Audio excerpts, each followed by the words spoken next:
अगर तुम्हें लगता है कि तुम लेजी हो तो शायद तुम गलत हो सकता है तुम बस प्रोक्रेस्टिनेशन के शिकार हो। प्रोक्रेस्टिनेशन का सिंपल मतलब होता है इंपॉर्टेंट काम को डिले करना। जब तुम्हें पता होता है कि ये काम जरूरी है, फिर भी तुम उससे कल पर छोड़ देते हो।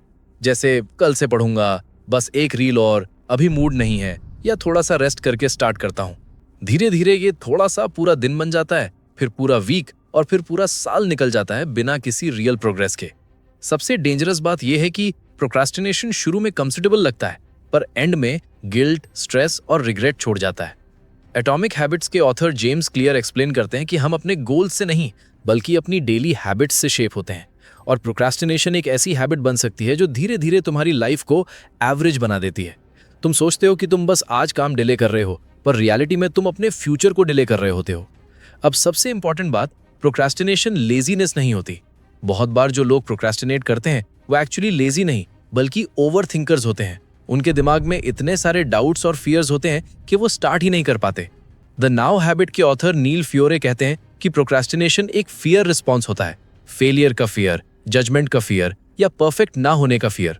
जब कोई काम बड़ा या डिफिकल्ट लगता है तो ब्रेन उसे अनकंफर्टेबल या स्ट्रेसफुल टास्क समझ लेता है और तुरंत उस सिचुएशन से बचने के लिए डिस्ट्रैक्शन की तरफ भागता है।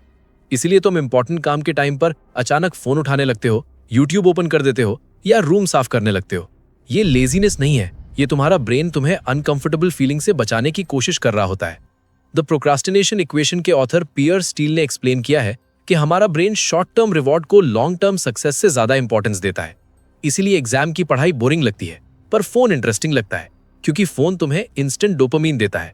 हर रील, हर नोटिफिकेशन, हर गेम तुम्हें छोटा सा प्लेजर देता है और ब्रेन उस प्लेजर का आदत बना लेता है। जब भी तुम इंपॉर्टेंट काम स्टार्ट करने जाते हो, ब्रेन कंपेयर करता है हार्ड वर्क या इजी डोपामीन, और नेचुरली वो इजी डोपामीन चूज करता है। इसी वजह से प्रोक्रास्टिनेशन एक साइकिल बन जाता है। पहले तुम काम डिले करते हो, फिर गिल्ट फील होता है, फिर स्ट्रेस बढ़ता है, फिर तुम उस स्ट्रेस से बचने के लिए और डिस्ट्रैक्शन यूज करते हो और फिर काम और डिले होता है।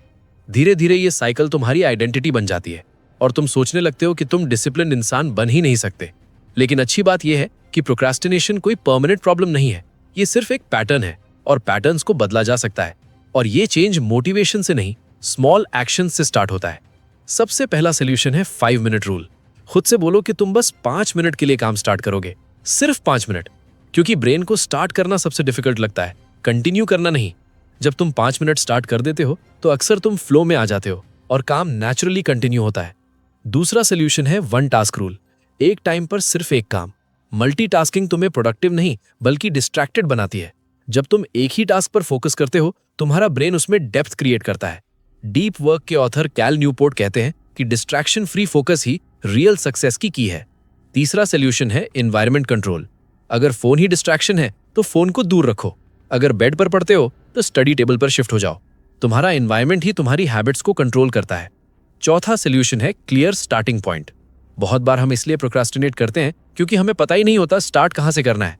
तो मैथ पढ़नी है, ये एक वेग टास्क है, पर चैप्टर 3 के फर्स्ट 10 क्वेश्चन सॉल्व करने हैं, ये क्लियर टास्क है।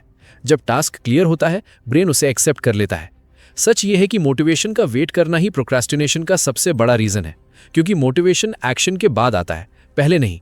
जो लोग सक्सेसफुल होते हैं वो मोटिवेटेड होने का वेट नहीं करते, वो बस स्टार्ट कर देते हैं। इसलिए आज से एक छोटा स्टेप लो।